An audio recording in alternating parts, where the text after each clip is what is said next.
Welcome back to another episode of the Liberation Lab podcast, insights and interviews for the disruptive educator. I am your host, Bobby, and I'm excited to dive into this episode on fighting the unseen. At the time of this recording, there are many educators faced with the overwhelming duties of the task at hand, whether that be mandates from central administration, whether that be the things that your principal is handing down. It just seems like we're being swamped with task after task that just checks the box of compliance but doesn't really move the needle in terms of educational justice. And the funny thing about pain, right?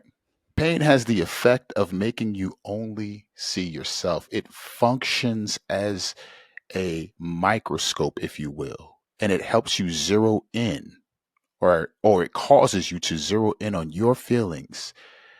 And as you zero in on your feelings, you function as if no one else really matters or is affected by what you're affected by.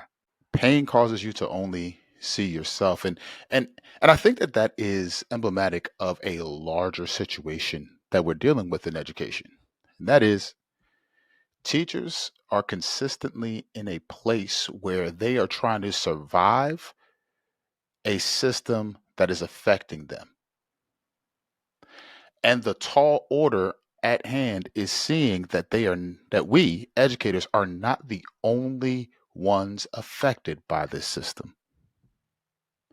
As a matter of fact, in 2017, a study revealed that 61% of teachers found that their job is just stressful, and 58% cited that there was poor mental health as a result of job related stress. I mean, we see it. The writing's on the wall. Teachers are leaving the profession in droves. We don't have as many people getting into education related fields in college. You go onto TikTok and all you see are educators who are complaining about the the state of things. It's truly hard out here. And then on top of that, teachers are struggling with almost a secondary traumatic stress where you take on the wounds of the students that you serve: toxic masculinity, poverty, abuse, homophobia, and the list goes on. This is very real for me. I had a student in my office just the other day, and we were talking about the choices that he made and how he was talking to his teacher, where it was coming from. I really try to get to the root causes of behavior because a lot of my kids come in and they exhibit things that will be labeled as disrespectful, and the child is only doing what they know.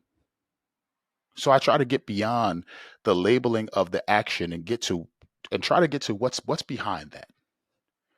And as I was talking to this student, it was him and his friend, and I have a relationship with both of them. I said to the friend, "Can you just look at me real quick? I want to hear if you're telling me the truth. Look at me and say the same thing." This the student, his friend, so there's two of them. The other student replies, "Yo, that's gay." And I'm floored by this. Not just because he chose to use that verbiage, right? That's the reality. They're indoctrinated in this hyper masculinity that says that anything that seems feminine or other is gay, and they use gay as this slur. But more than that, there was no drawback. There was no function of, let me watch what I'm saying in the principal's office. And when I called this student's parent, they repeated the same thing to their parent. It sticks with me because it shows us what we're up against. It shows us that there is a sense in which our babies are continually taking in messages and then replaying them out. And if our response is to act as a microscope and zero in on only what we're experiencing, we will never change the system that is affecting us all. Or toxic masculinity. I literally will have students who will fight each other to prove they're not quote unquote turkey. I'm not turkey. Their way of saying they're not scared. And they feel like they have to prove their worth, their dignity, their value, their social capital depends on whether or not they can prove to someone else that they're not turkey. And while all of this is going on, the hard sell is that our system of education has us believing that it is an us versus them kind of situation.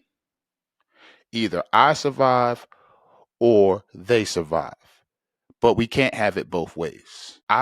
When I first started in school leadership, I had teachers asking me the question: are you for students or are you for teachers?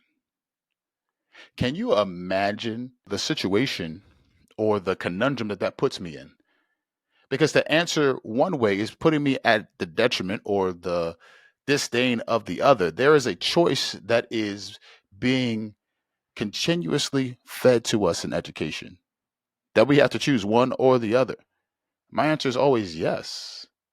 I'm I'm for teachers, and yes, I'm for students, and I refuse to believe that I have to choose one.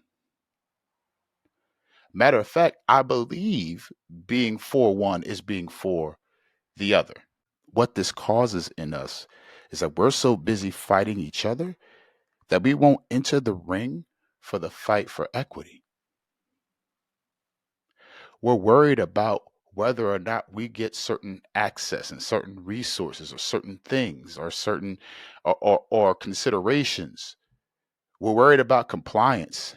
And I get it in a very, very real way. Just the other day, I had to send a email for lesson plans.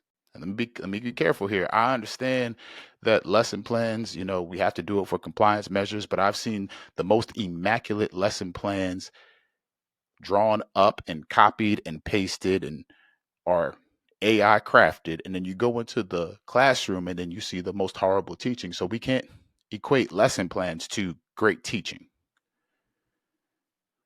But yet and still, I have to comply. I have to keep my job. I got to feed my family. I got to do these things. And so many of us are feeling the same weight and pressure.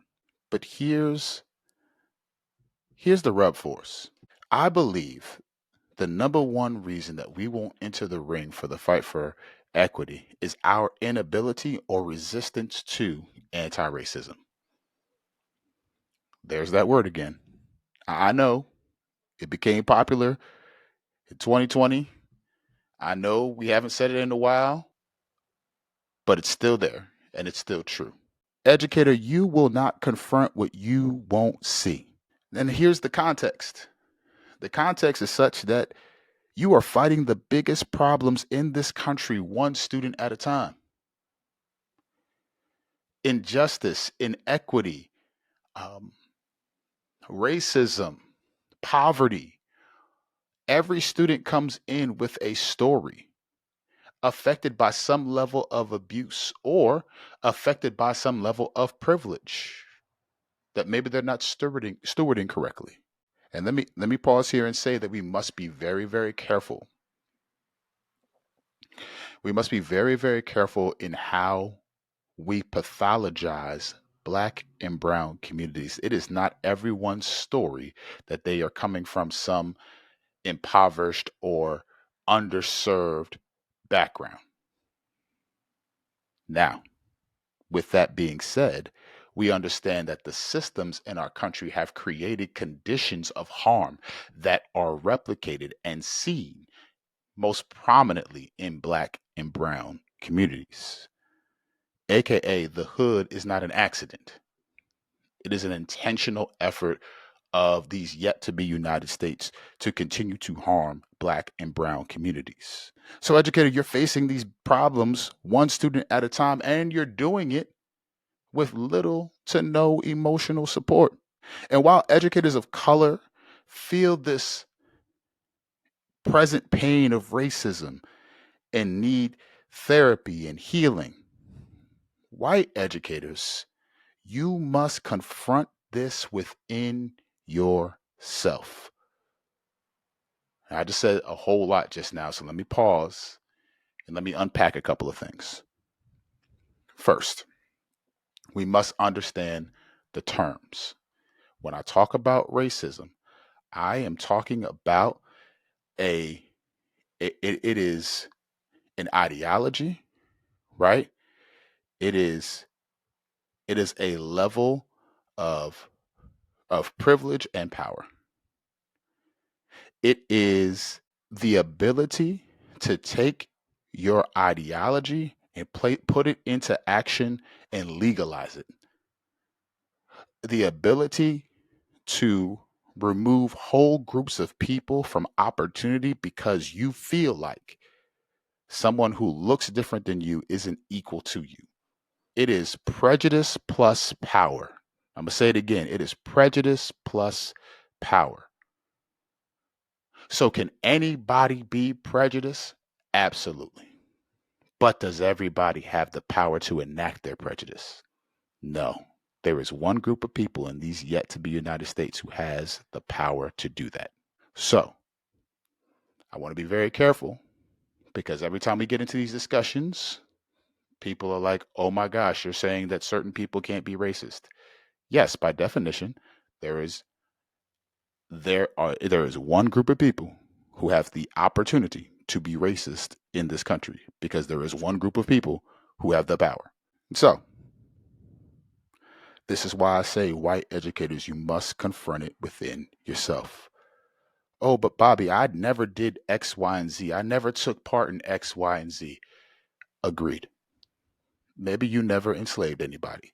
Maybe you never had, maybe you don't have a racist bone in your body. Maybe. But you've been breathing in the smog, if you will, of a system that will continue to push out these beliefs. And you won't see it unless you unplug and do something different. One of my favorite movies is Inception, Leonardo DiCaprio. And the reason that it's one of my favorite movies is because it really causes you to think. The premise of the movie is that there are folks who are working to use your dreams and plant thoughts in your mind. And as you journey with this team who's going to place this thought to get this um, code or this passcode or whatever out of this person, they go within the dream. And Leonardo DiCaprio has this device. Everybody has one, and only you know it. And Leonardo DiCaprio's device is this top, and he spins it. When he spins it, if it keeps spinning, he's in a dream. If it stops spinning, he knows he's in reality. The question on the table for us as we watch the movie is it still a dream or is it reality? And we're left questioning it all the way through the movie up until the end. Here's my point. Oftentimes, white educators do not step into the fight for equity because sometimes we're asleep. We don't know what reality is because sometimes, for some of my majority counterparts, we won't see the battles that we're facing because we think we have an understanding of the country. We think we have an understanding of what faces people, or we have bought into certain terms. We bought into certain ideologies. Things like meritocracy. Meritocracy is a myth. Now, in an ideal world, sure, people who work hard should be afforded the opportunity. I have no problem saying that. But our world is less than ideal. And I have met the hardest working and smartest people who can't get the same opportunity strictly because poverty has affected them differently than other people.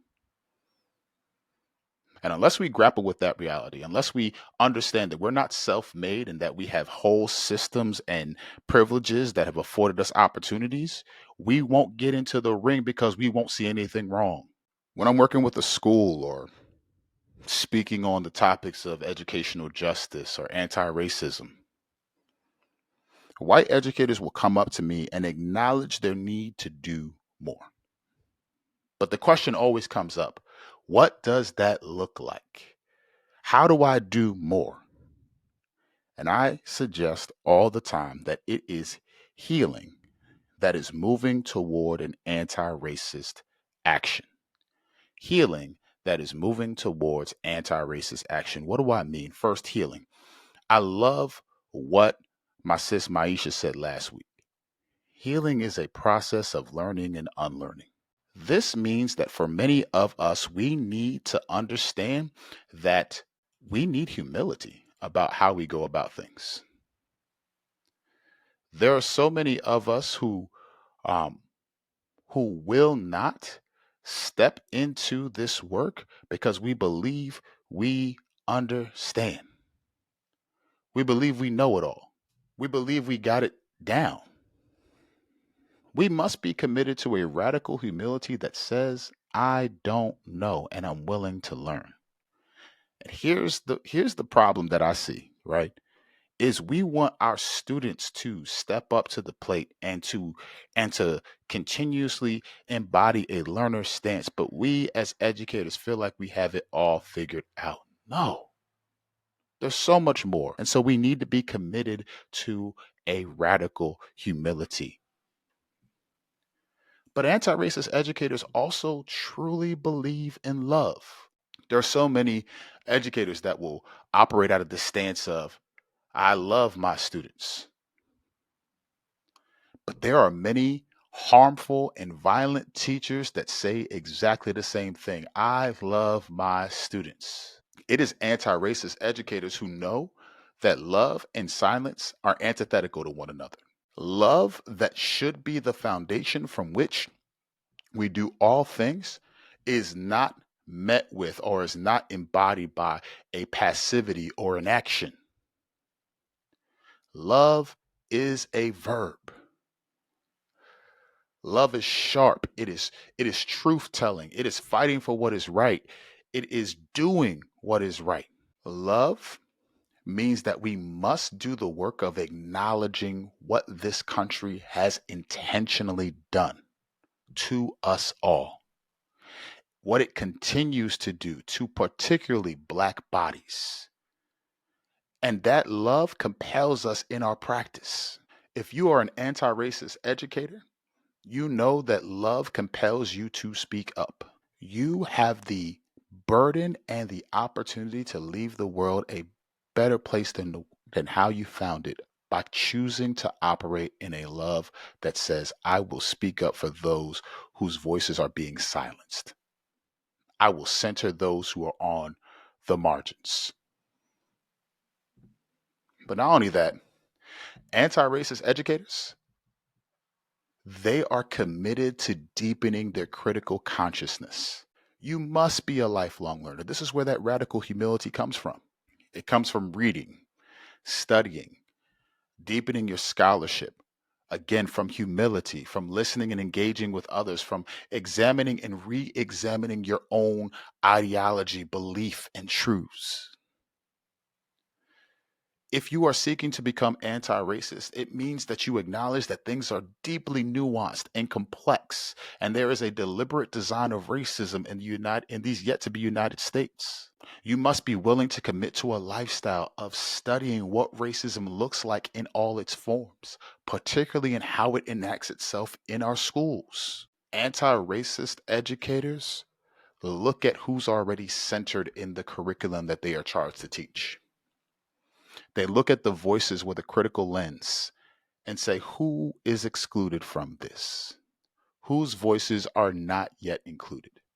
Who do I need to center? And how do I show up in such a way where I admit my bias, I admit my lens, and I commit to learning with my students, unlearning with my students so that I can challenge them to do the same. And here's one that's really, really important. Anti racist educators move away from checklists. This is one of the most frustrating things about doing the work that I do. With Liberation Lab, when I go into a school, I'm always seeking to put myself out of business. I literally say that in my discovery calls with schools. I want equity, anti-racism. I want justice, educational justice. I want restorative practices, culturally responsive teaching. I want those things, those pillars of Liberation Lab to exist and breathe at your school without me. I will literally seek to put myself out of business in the sense that I don't want you to need me in order to get the job done. I want you to have the tools and resources at your disposal.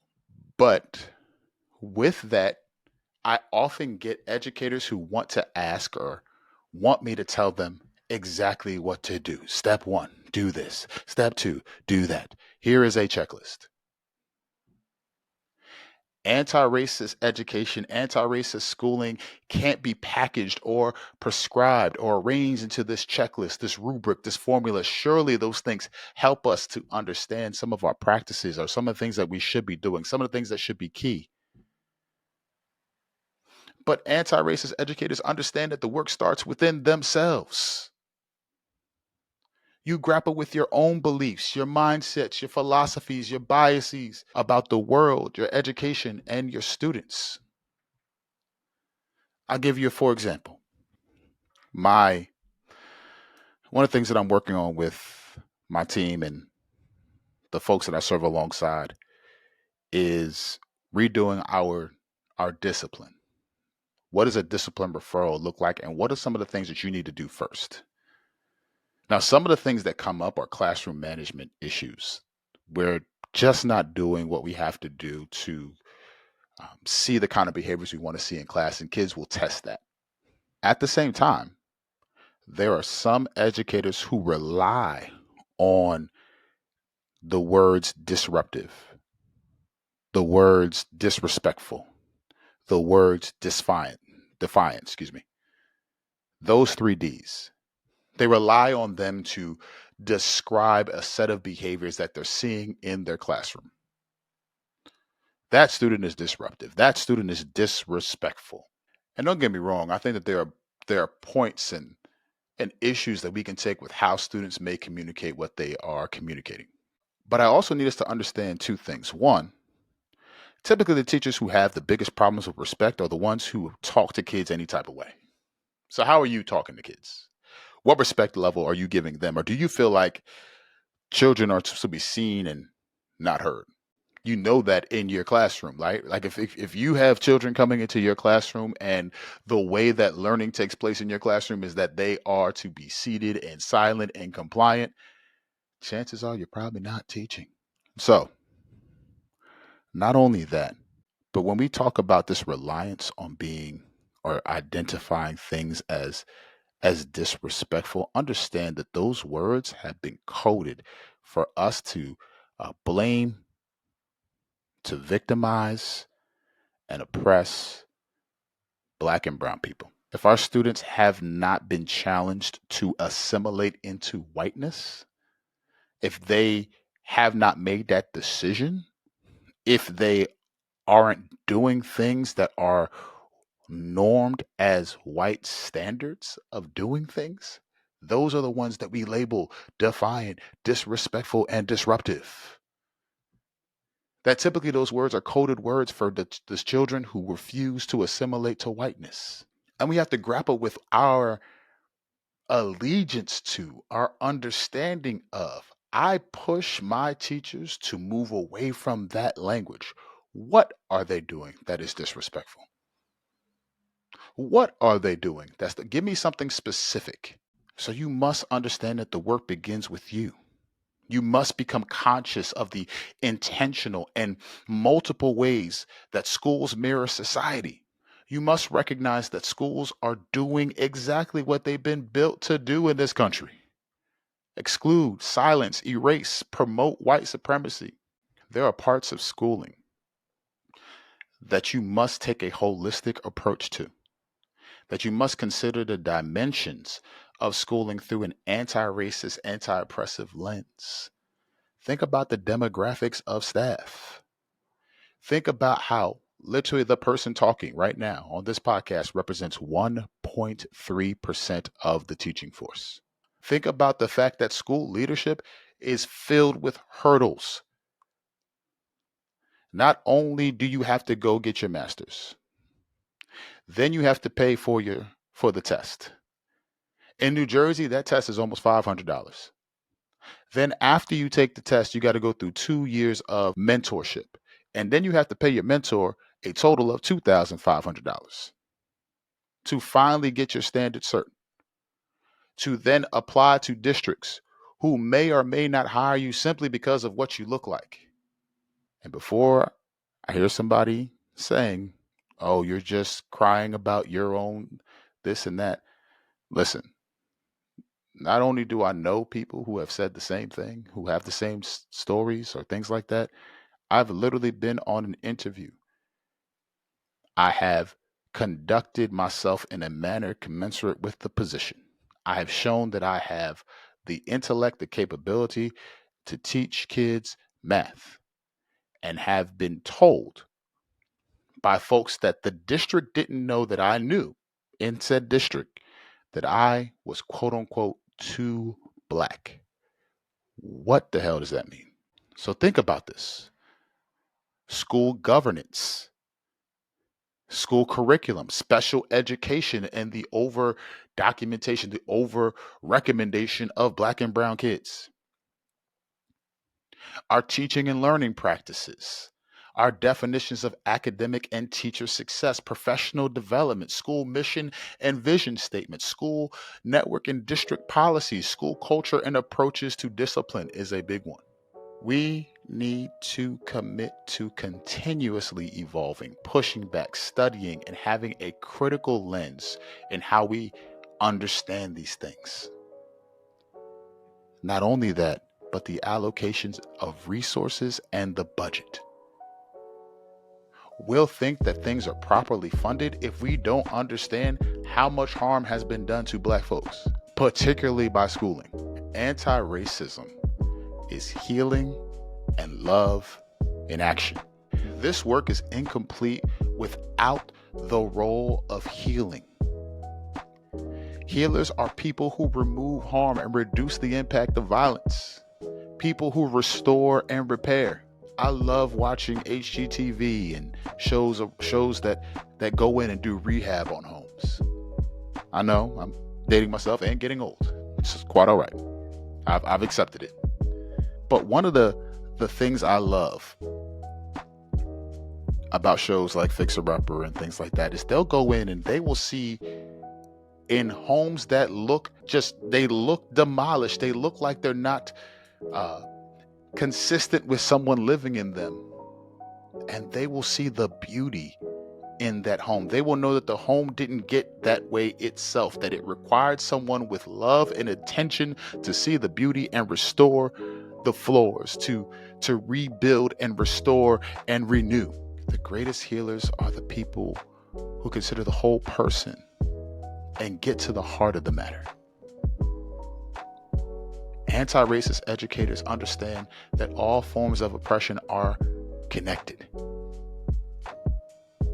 and that it's not possible to care about racism and disregard the violence in sexism, classism, homophobia, and etc. So the call that rests on our shoulders is that we need to care for ourselves and create educational spaces that center healing. That center healing in our students' bodies.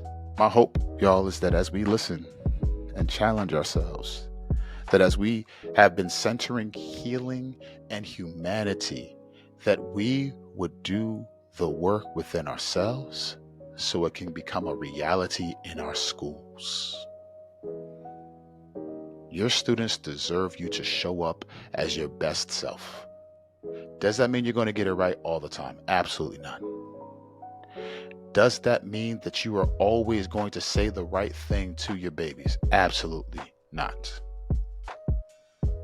But that does not remove the call that rests on your shoulders to see the beauty, the brilliance, and the creativity of your black and brown students and help to produce the genius that already exists there. And if you don't see the beauty, if you don't see the genius, If all you see are defiant, disrespectful, and disruptive students, find another profession, because our babies deserve better. Until next time and next week, let's keep pushing.